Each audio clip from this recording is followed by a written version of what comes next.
Have you ever made a mistake so big you thought there was no way back? A relationship burned beyond repair, a reputation destroyed, a heart too broken to fix. In the Bible, Jesus told a story about a young man who made those exact choices. And what happened next is one of the most powerful pictures of God's love you will ever hear. Luke 15 verse 11 tells us, "A certain man had 2 sons. The younger son came to his father one day with a shocking request. 'Father, give me my share of the inheritance now.' In that culture, this was basically saying, 'I wish you were dead so I could get my money.' It was an insult, a deep wound to any parent. But the father didn't argue. He divided the estate and gave the younger son his portion. The young man left home, full of dreams, pride, and the thrill of freedom. He traveled to a far country, far away from his father's house and his father's rules. At first, life felt like a party. The money flowed like water. Friends surrounded him. But when the last coin was gone, the friends disappeared too. A famine hit the land. The young man, once rich, now found himself broke, hungry, and alone. The only job he could find? Feeding pigs, an unthinkable job for a Jewish man. He was so hungry, he considered eating the pig's food. That's how low he had fallen. But then, the Bible says he came to himself. Reality hit him like a wave.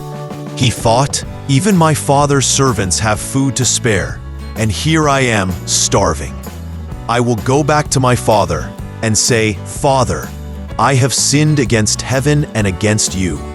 I am no longer worthy to be called your son. Make me like one of your hired servants.' So he got up and started the long walk home. Here's the part that still moves me every time I read it. While he was still a long way off, his father saw him. The father didn't stand with crossed arms, waiting to lecture him. He ran to his son. He embraced him. He kissed him. The son began his prepared speech. 'Father, I have sinned against heaven and against you. I am no longer worthy to be called your son.' But the father interrupted. He told the servants, 'Quick, bring the best robe and put it on him. Put a ring on his finger and sandals on his feet. Kill the fatted calf. We're going to celebrate, for my son was dead and is alive again. He was lost and is found.'" This story isn't just about a rebellious young man. It's about you. It's about me. It's about anyone who has ever walked away from God and wondered if he would take them back. The father in this parable represents God. No matter how far you've wandered, no matter what you've done, his eyes are always watching the road, waiting for you to come home. He doesn't make you earn your way back. He doesn't make you crawl through guilt and shame. The moment you turn toward him, he runs to you with open arms.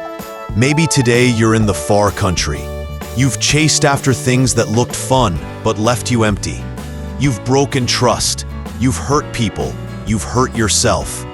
Or maybe you know someone like that, a friend, a child, a sibling who's wandered far from God. This story reminds us, no one is too far gone for God's grace.